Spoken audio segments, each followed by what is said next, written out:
Olá! Né? Eu estou em cima dos 33, eu entrei 3 minutos Pois antes, é, e tal. Nossa, que e eu paura! tô. Bom, primeiro quero pedir desculpa, nós já temos aqui esperando quase 300 pessoas, né? Eu estou numa angústia total, total.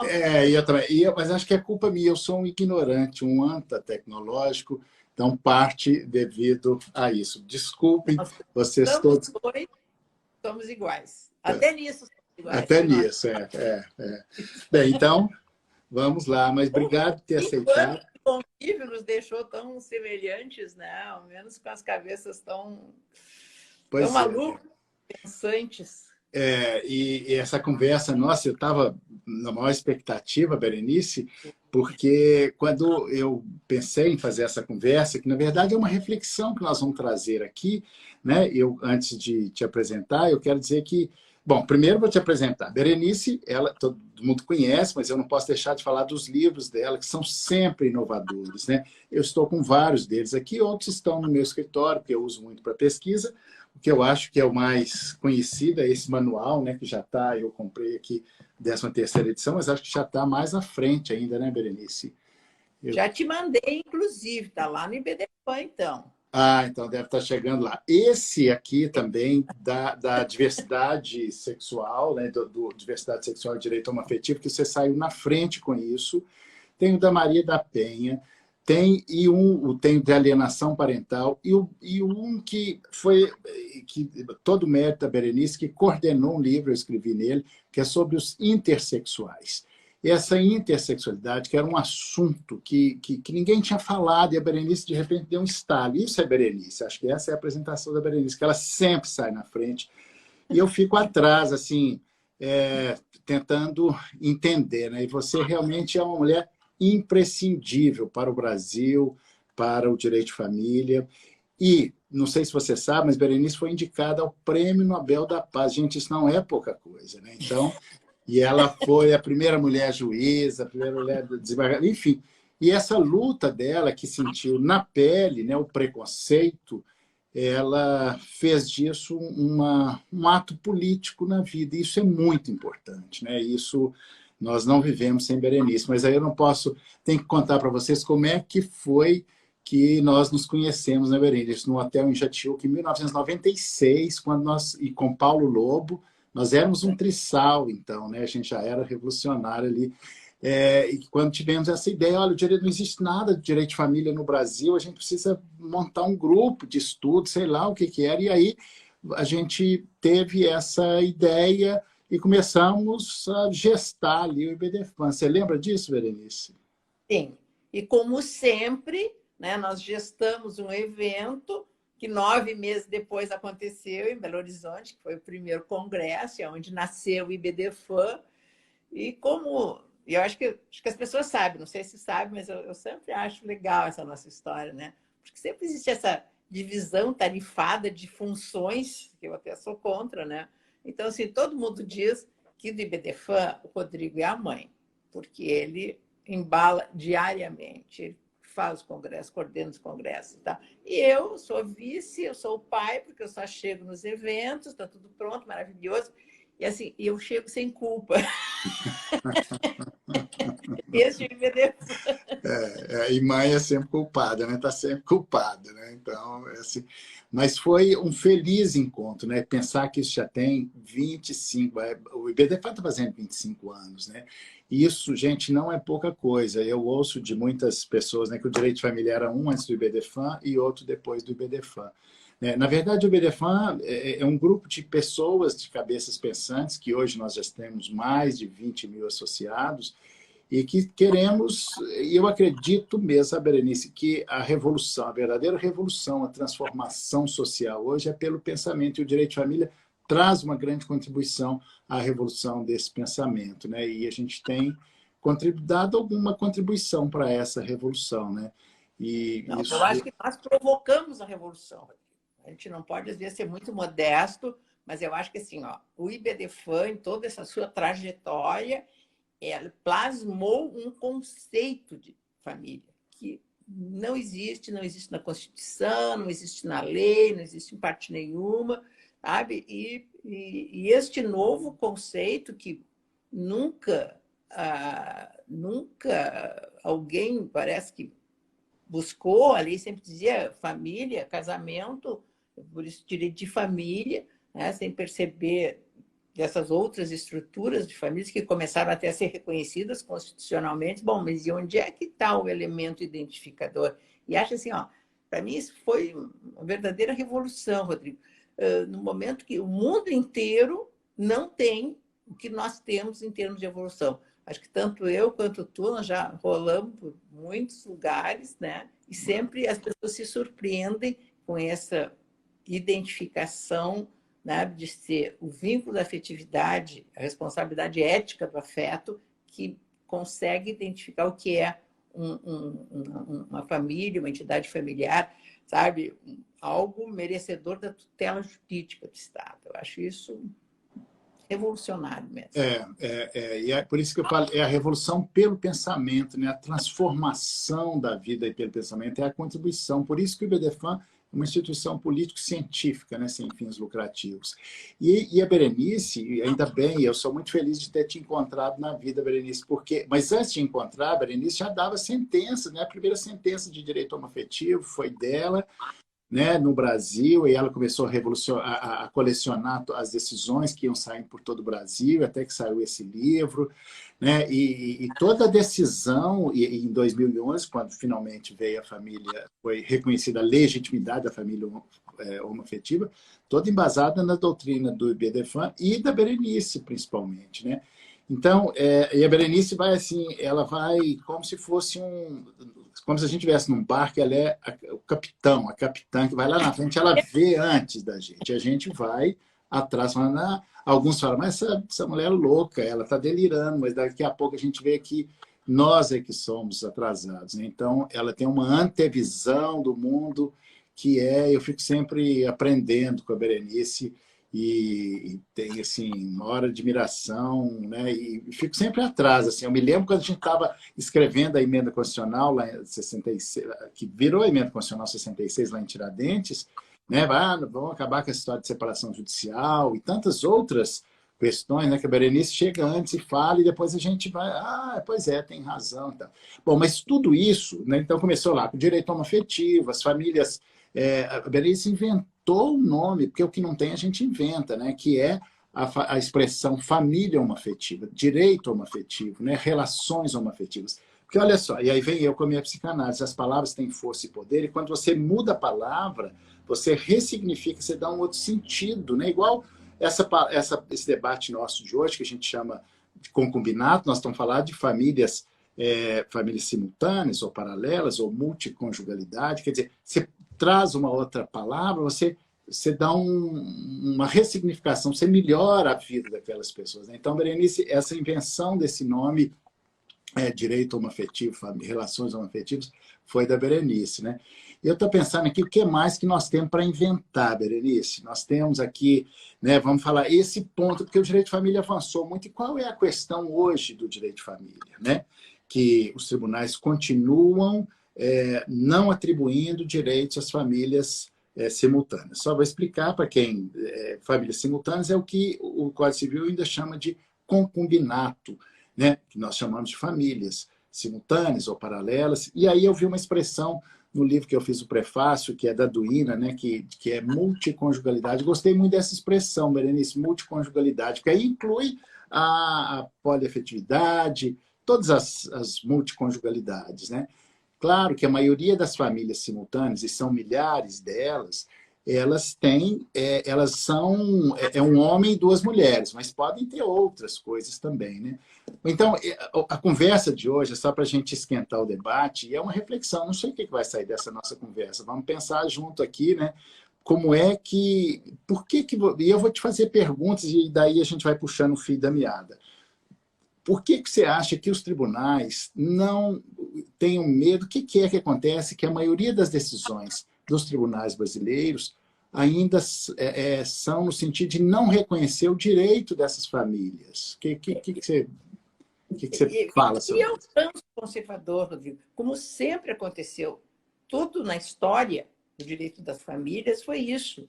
Né? Quando saiu o divórcio, a família acabou, todo mundo era contra, enfim. Sabe? Reconhecimento da união estável também, sabe? União afetiva. Assim, a tendência de querer enquadrar todo mundo dentro de um determinado parâmetro, como se a família fosse só aquilo com a finalidade procriativa. E sempre, assim, é uma colocação que sempre bota, né? O tripé, né, da família sempre foi, né? O casamento, reprodução e sexo. Como isso não funciona mais, né? Porque agora existe sexo sem casamento, né? Até para as mulheres, que antes não podia, tem reprodução sem sexo, né? Sabe? Bom, então, isso parece que assusta, foge do modelo convencional de conforto, sabe? E o que mais preocupa, e acho que preocupa a todos nós, é esse verdadeiro quase retrocesso que nós estamos vivendo neste momento no país e no mundo, né? Desse conservadorismo, acho que ainda um machismo institucional, né? Estrutural, que nós continuamos convivendo. Então, assim, ó, fugiu do modelito, é apedrejado, não é ele tem que ser invisível, não pode ir para baixo do tapete. Veja assim, ó, sempre foi a trajetória. Não, família não é. Ah, é uma sociedade de fato, né? As famílias formadas sem o selo do casamento, não pode ser uma família. Sabe, essa tentativa de excluir e manter essa ideia sacralizada, idealizada, casamento, sabe, filho, até que a morte separe, enfim, sabe, parece que esse é o único espaço, né, que é admitido para as pessoas viverem. Tu tens que viver dentro deste quadrado. Se tu vive fora, se tu quiser te relacionar com uma pessoa do mesmo sexo, tu não pode. Ainda que a gente se dá conta, a lei não diz, a Constituição não diz, a Constituição não diz que o casamento é uma mulher. Onde é que está escrito? Isso não está escrito.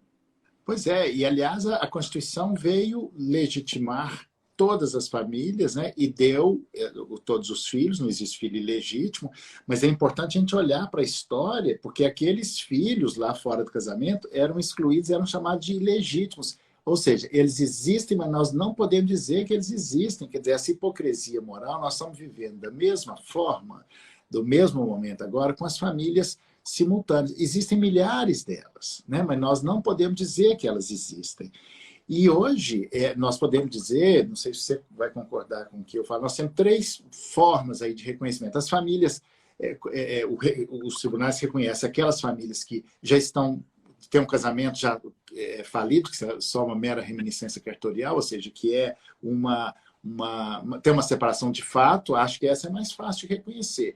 Né? Depois, uma segunda, que foi até o Zeno que usou pela primeira vez essa expressão, que é semelhante à união, ao casamento putativo, é quando é a união estável putativa, né? Que o Zeno usou essa expressão pela primeira vez, que é assim, ó, ele não sabe que ele era casado, então ele está de boa fé e, portanto, pode reconhecer essa união.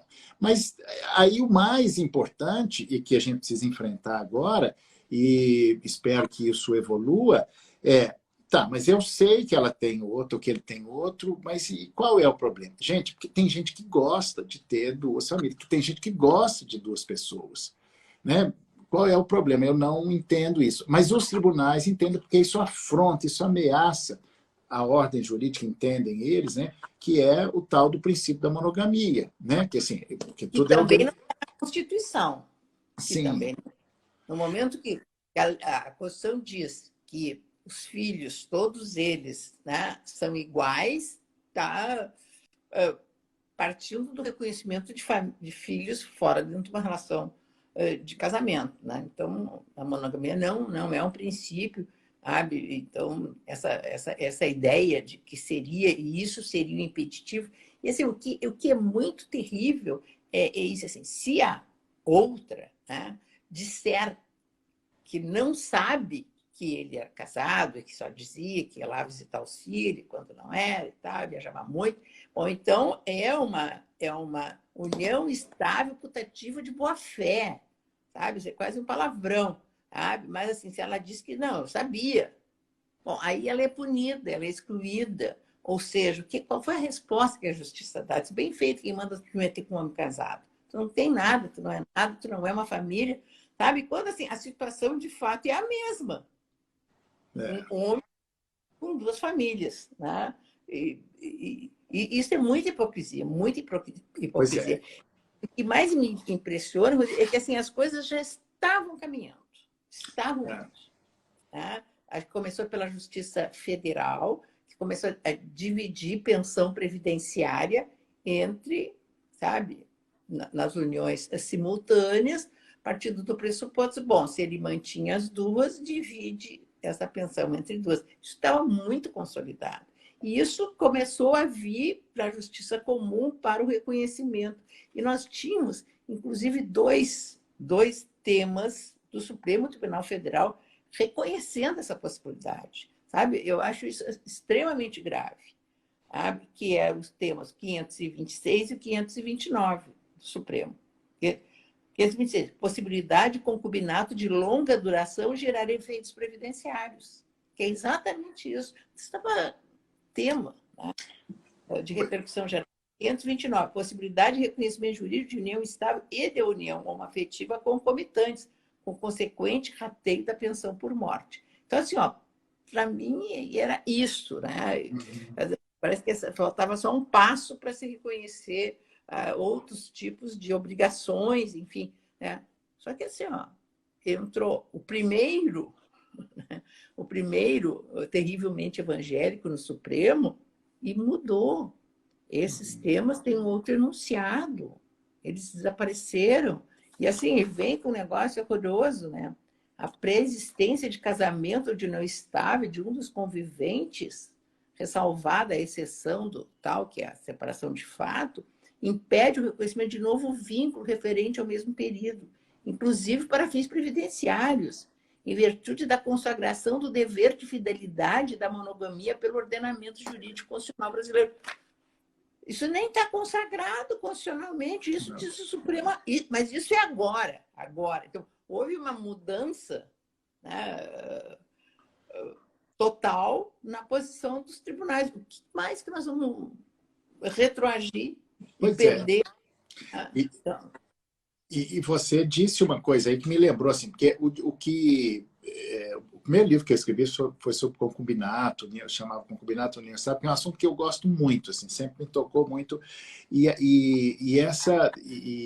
eu vi que, e eu falo lá, e penso nisso desde sempre, assim, que o direito previdenciário, ele não tem esse conteúdo moral, por isso ele foi puxando a evolução do direito, entre aspas, concubinário. Então, ele não tinha, porque o que interessa para o direito previdenciário é a relação de dependência econômica, ponto. Né? E não é falar, vai quebrar a previdência. Não vai multiplicar a pensão, vai dividir a pensão. Né? Então, assim, só que isso começou, esse direito previdenciário começou a ser contaminado por um viés moral que foi o que chegou no Supremo agora. E só para a gente lembrar, né, Berenice, há 12 anos atrás, esse assunto foi levado para o STF e tivemos um único voto vencido, ficou 10-1, que foi do ministro Aires Brito, né, que ele fala concubinato, essa expressão pejorativa, então foi belíssimo o voto, né, precisava de alguém com essa sensibilidade. E agora, há 2 anos atrás, nós tivemos um julgamento que ficou 6-5, já melhorou muito, né? Mas bateu na trave, né? Ficou assim, foi 6-5, foi por um triz. Mas, por isso que você está dizendo, agora eu fico pensando, porque a minha leitura é, esses julgamentos, eles não são julgamentos jurídicos e nem éticos, eles são julgamentos morais, ou seja, até onde a moral vai interferir nisso, e é uma moral excludente, ela exclui pessoas, né, do laço social. Isso é muito cruel. É curioso a gente estar falando desse assunto especificamente, as uniões poliafetivas, mas nós já tivemos na história, e olhar para a história é muito importante. Os filhos fora do casamento, as uniões homoafetivas, né? Que a luta continua, e ainda bem que as letras estão cada vez, que veio muitas letras, né? Primeiro era GLS, depois LGBT, LGBTI, PAQ, mais, né? Então, ou seja, abriu um caminho, né? A luta continua, avançamos muito, mas nesse assunto ainda é tabu, é preconceito. Você vê alguma perspectiva de melhora? Assim, como é que você vê? É que assim, ó, então, nós temos uma justiça cada vez mais conservadora. Eu agora estou atualizando o livro de alimentos e é impressionante o retrocesso que se percebe nas decisões. Sabe? Algo absurdo, inclusive contra a lei. Quando eu estava atualizando antes o Manual das Famílias também, sabe? Mudanças de posição de jurisprudências cristalizadas.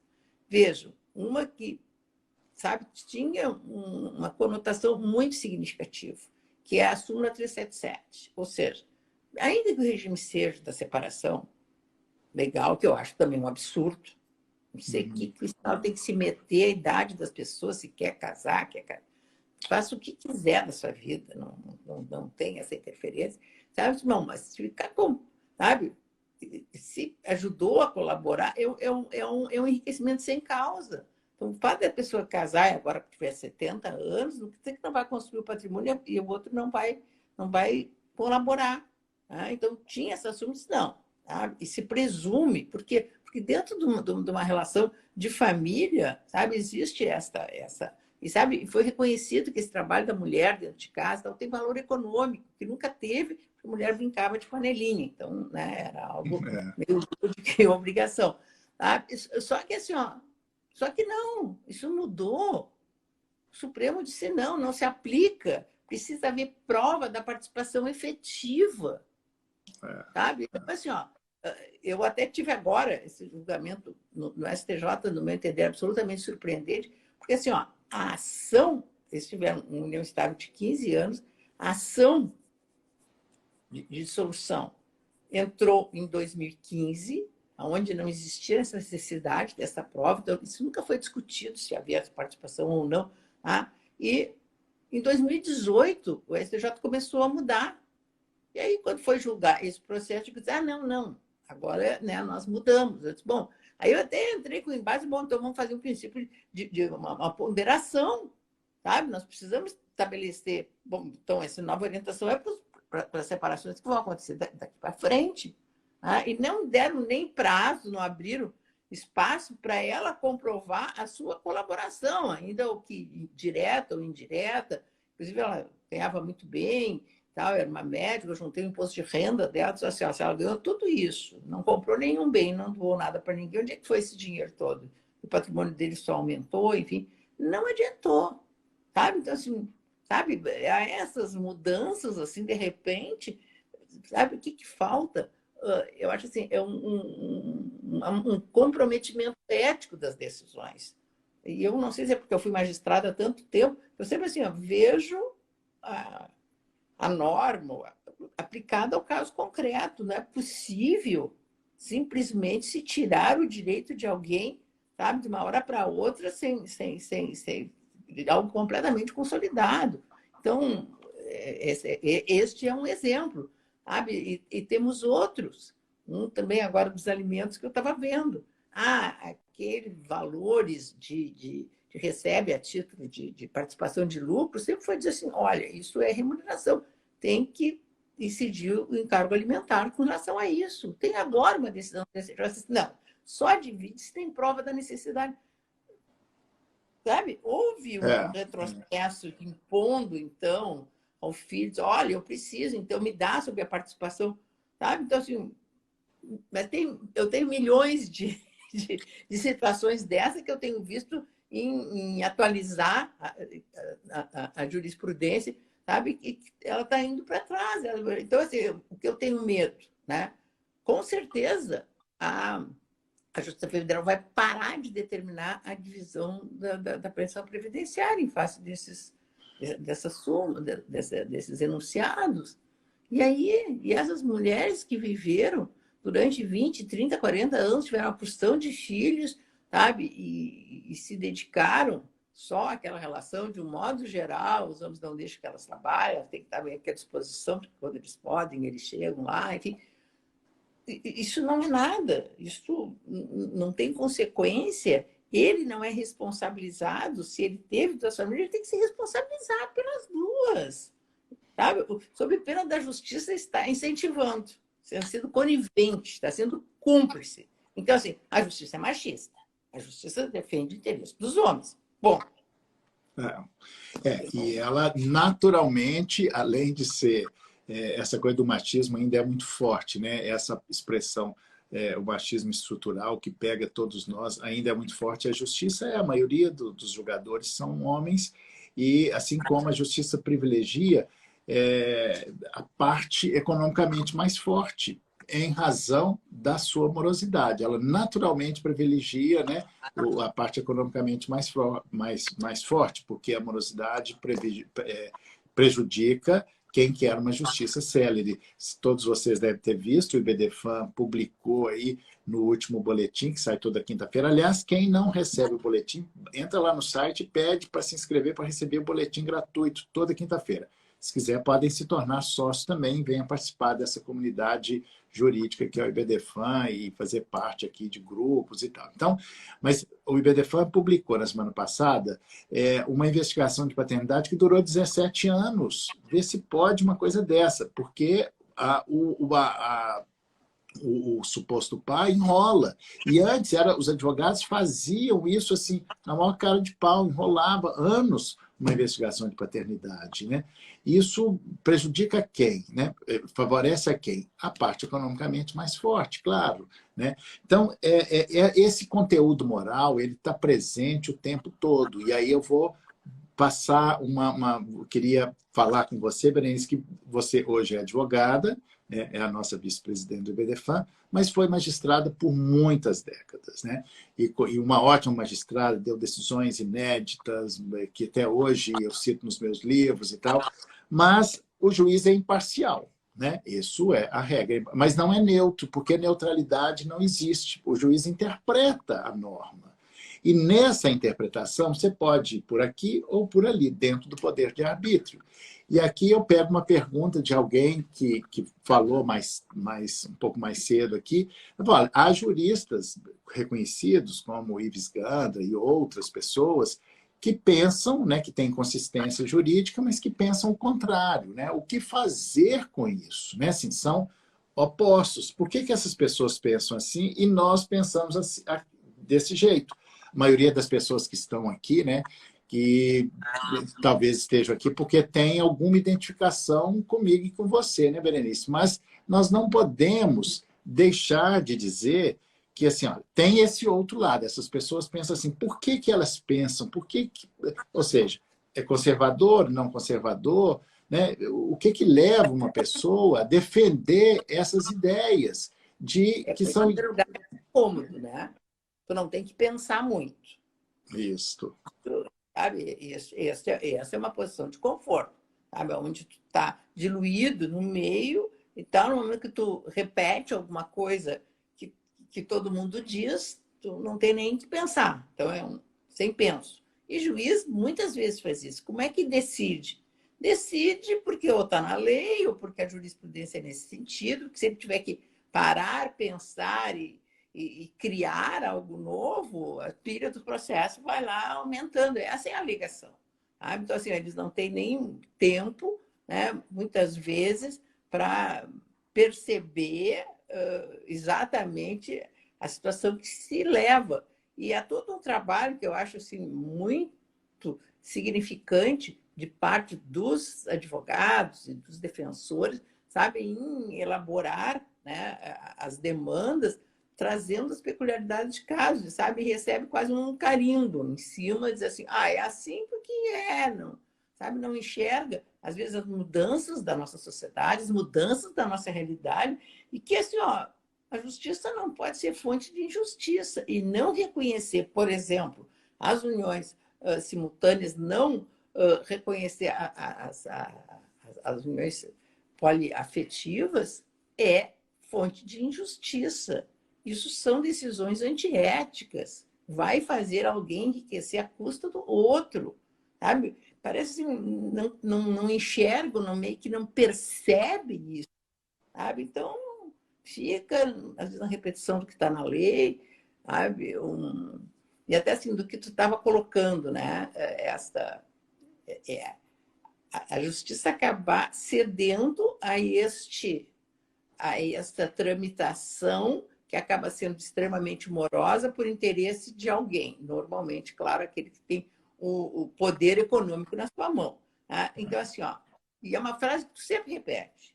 Nunca tive, ao longo da minha vida profissional, atuo até como advogada é muito maior do que a minha, até um advogado, sabe, super qualificado, super dedicado, e nunca teve uma ação de partilha de bens que chegasse ao fim.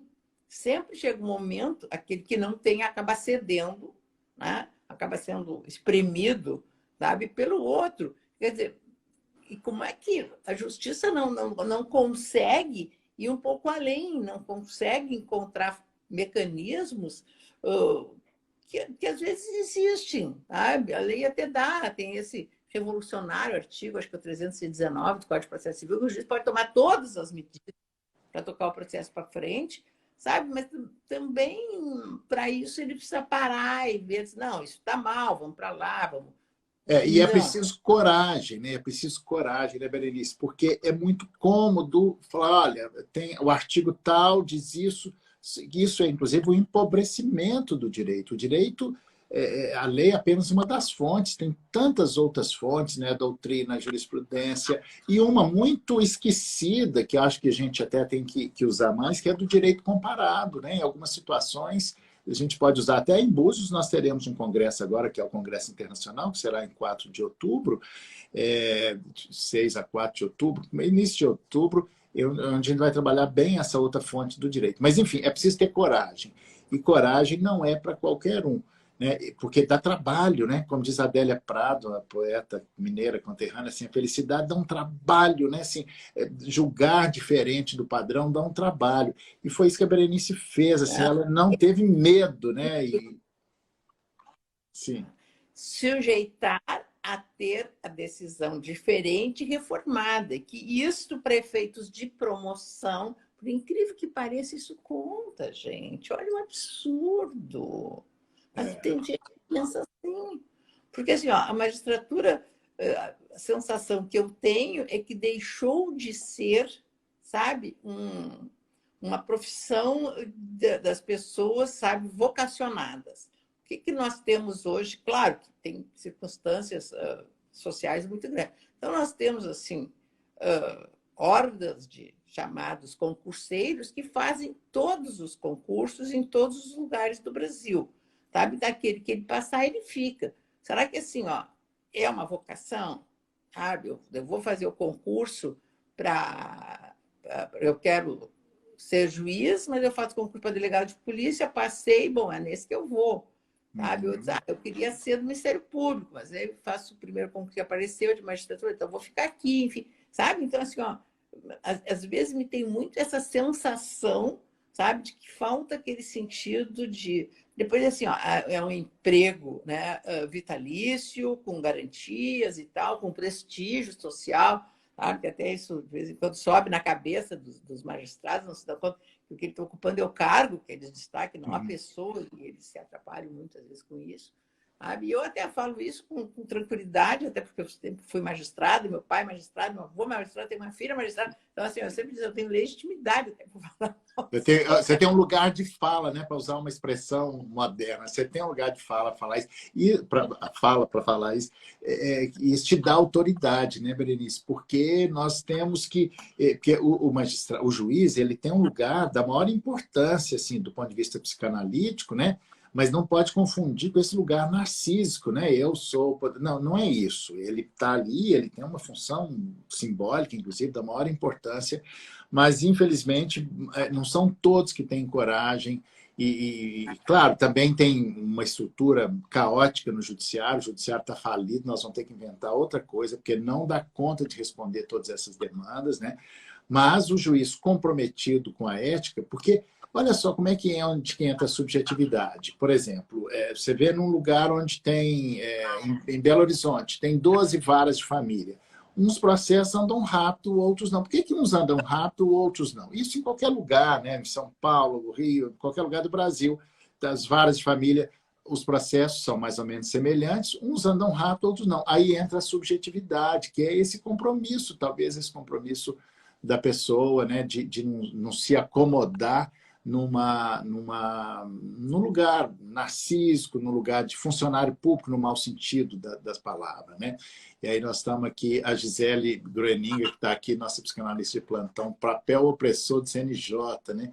E tantos comentários interessantes, assim. Mas você tem esse lugar de fala, né? Eu vou ter que discordar da Gisele. E eu, enquanto magistrado, quando for para criar esse, que era chamado CNJ, controle externo do Poder Judiciário, eu fui absolutamente contra, como acho que todos os juízes do Brasil o foram. Mas, ao ouvir os relatórios feitos em vários estados, logo que começou, o DIP foi um presidente que andou em todos eles, olha, eu tive que reconhecer de que o CNJ é um mal necessário. Ele precisa haver, infelizmente, esse controle. Porque assim, ó, os juízes fazem o concurso, vão para uma cidade do interior, e sem controle nenhum.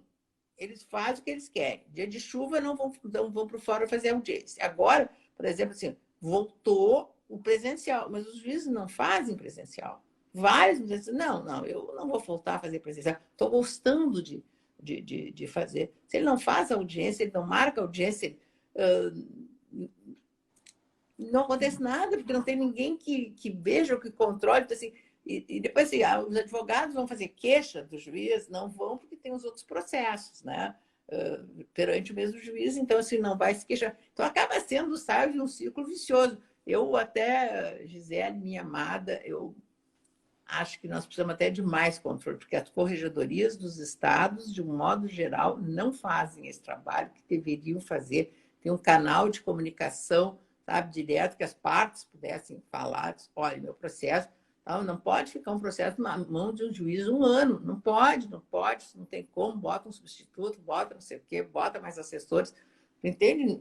Nós temos, mas assim, também assim, a gente tem que dizer, não existe interesse do Estado em bem estruturar o Poder Judiciário, porque o réu, sabe, o maior réu que existe, né, é o Estado. Então, quanto mais demoram as ações, sabe, mais isso rola as obrigações do Estado. Então, existe toda essa estrutura. E se nós temos, assim, então, um judiciário ainda engessado, com todas essas limitações, enfim, com falta de mecanismo, de outro lado, nós temos um legislativo péssimo.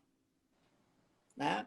Onde é que estão as leis, né? Que viessem de mais vanguarda, que trouxesse alguma coisa, a gente vai, a gente apresenta. A gente vê o próprio PDFAM, que volta e meia nós estamos acompanhando algum projeto, apresentando algum projeto, sabe? Fazendo algumas coisas. Fizemos o projeto do Estatuto das Famílias, que eu acho que a gente tinha que voltar a ele, Rodrigo. Muito bravo que volte a ele. E, sabe, nós podemos tirar de dentro do Código Civil, sabe, a questão e tratá-lo de uma maneira, sabe, mais rente à realidade da vida, que ele não é. Sabe? Não contamos com o legislador, não se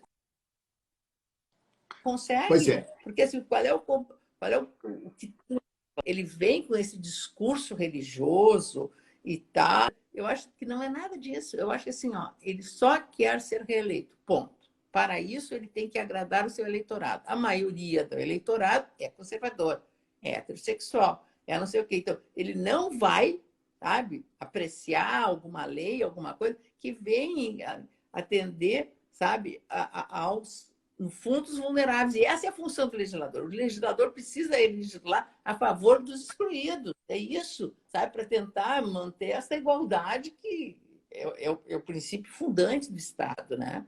Então, são esses segmentos subrepresentados que precisavam estar lá.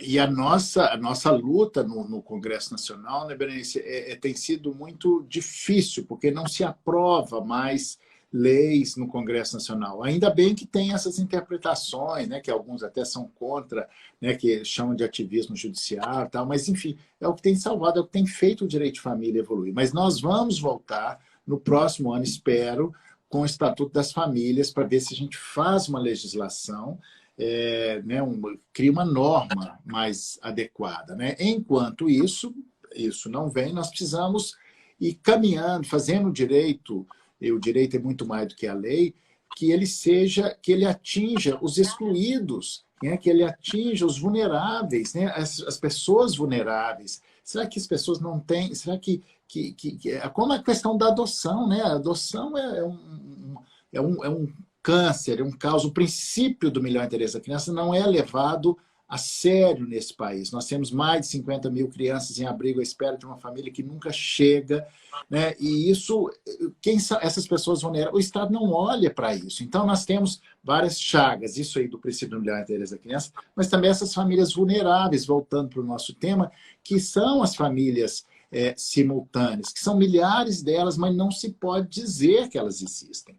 Então, isso toca num ponto que dá medo em muita gente, que é a monogamia, né? Porque basta a gente pensar assim, olha, todos vocês que estão aqui, né, quase 400 pessoas falando disso, mas assim, qual o incômodo que cada um de vocês teria se tivesse na vizinha de porta um homem que vive com duas mulheres, ou uma mulher que vive com dois homens, ou que tem uma família simultânea? Você chamaria para a festa do seu aniversário um amigo que vive com duas mulheres, ou uma mulher que vive com dois homens? Quer dizer, que incômodo é esse, né, que fala, né? Porque esse apenas explicitou o seu desejo, a sua sexualidade. Os nossos, a gente esconde, quer dizer, cada um de vocês aqui, né? Porque se a gente fosse falar dos nossos desejos mais ocultos, a gente não ia ter coragem nem de olhar para o outro, né? De tão diferente que ele poderia ser.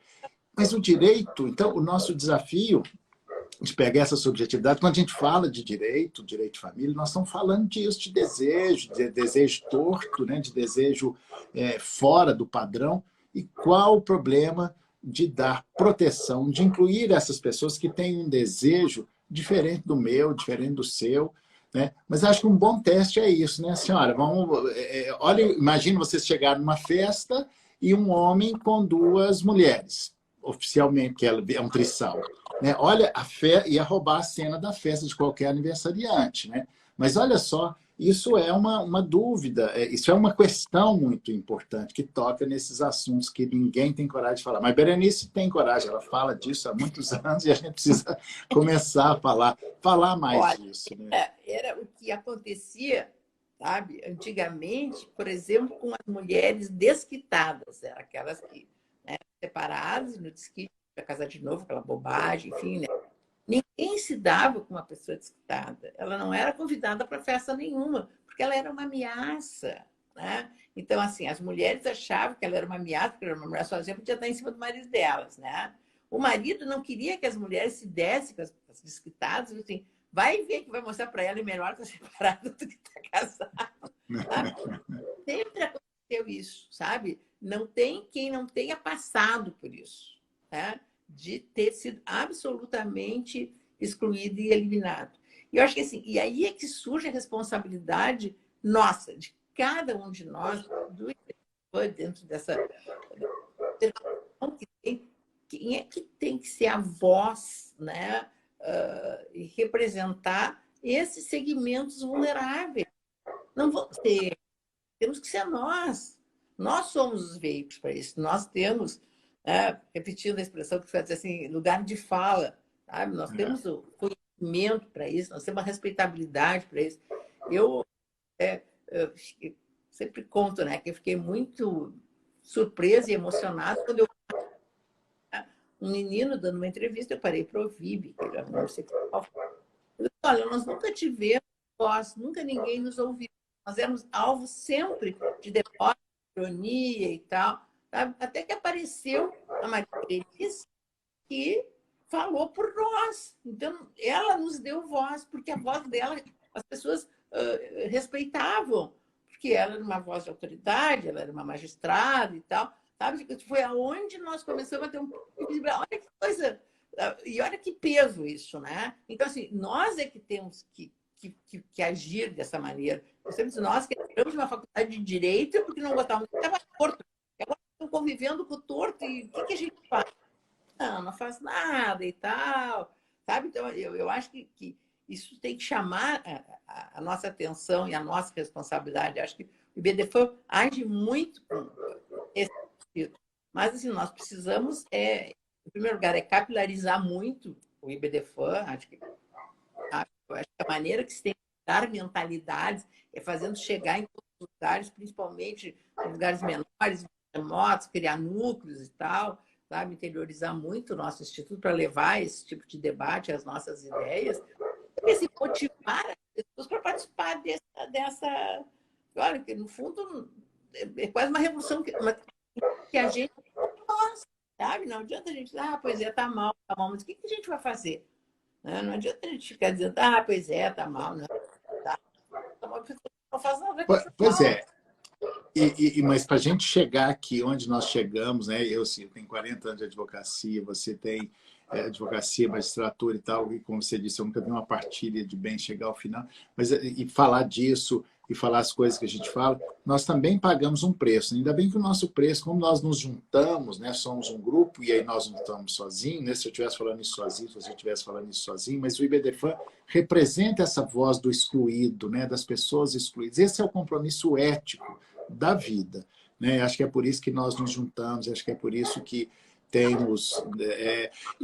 claro, o IBDFAN é o espaço da democracia, tem lugar para todas as opiniões, né? A gente tem que debater, tem que falar, mas ele é essencialmente esse lugar, né, de dar voz a esse excluído, as pessoas excluídas, né? Tem lugar para todas as famílias, das tradicionais até as menos conhecidas, reconhecidas, né? E isso é o nosso compromisso ético, né, Berenice? O que as pessoas querem? Por que esses relacionamentos, sabe, eles buscam, né, reconhecimento? O que quis aquela família formada por duas pessoas que foram a vários tabelionatos até conseguir fazer uma escritura de uma união poliafetiva e que teve essa repercussão incrível. A tabeliã, ela só não foi posta para a rua, mas ela foi removida e tal, processada, e até acabou esses conservadores que tu falasse conseguindo, junto ao CNJ, sabe, uma recomendação para os tribunais recomendarem para os tabeliões não lavrarem escrituras de união. Sabe? E assim, como o tabelião é uma concessão de serviço público, ninguém quer perder, né, sabe, que é tão difícil mesmo assumir um cargo desse, ninguém mais faz. Mas o que eles queriam? Eles queriam assumir responsabilidades. Eles queriam, sabe, ficar documentado o que eles desejavam fazer das suas vidas, com as questões patrimoniais, questões de filhos, alimentos, enfim. No fundo, eles estavam querendo assumir encargos e deveres e obrigações uns com relações aos outros. E esta, no fundo, a ética do afeto.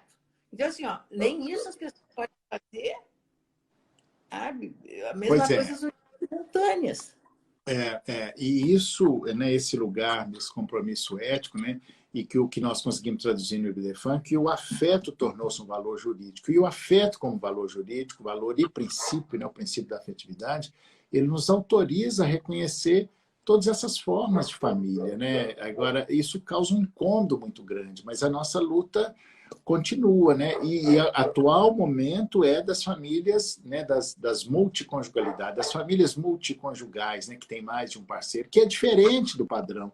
Gente, quando é que nós vamos passar a respeitar aquelas pessoas que pensam diferente, que vivem diferente, que têm um desejo, uma prática diferente da nossa sexualidade, né? Isso precisa ser reconhecido, né? E essa é a voz do IBDFAN, né? Que a gente precisa falar disso. E esse assunto da multiconjugalidade para mim, o assunto do momento. Eu não sei se você já teve, e aí que nós não vamos poder demorar muito mais aqui, porque o Instagram está mandando eu encerrar em 1 minuto. Acho que nós vamos ter que voltar para conversar mais, porque nós perdemos um tempo lá na minha ignorância tecnológica, né, Berenice? Então, eu vou te falar, vou te devolver a palavra para você despedir, porque o Instagram vai nos encerrar aqui, vai nos cortar. Então, pode te passo a palavra, Berenice, para você despedir e dar se quiser falar uma mensagem final. Olha que frase que eu leio, de vez em quando eu te mando as coisas que eu leio, e eu separei para falar hoje. Cada qual sabe amar a seu modo. O modo pouco importa. O essencial é que se saiba amar. Parece uma frase hoje, né? Sabe de quem é? Machado de Assis. Olha só, viva Machado de Assis. Não foi à toa que ele escreveu Alienista, né? Bem, gente, o nosso tempo acabou. Obrigado, Berenice. A live vai ficar gravada e nós voltamos a qualquer dia, a qualquer momento. Obrigado pela atenção de todos. Tchau. Tchau.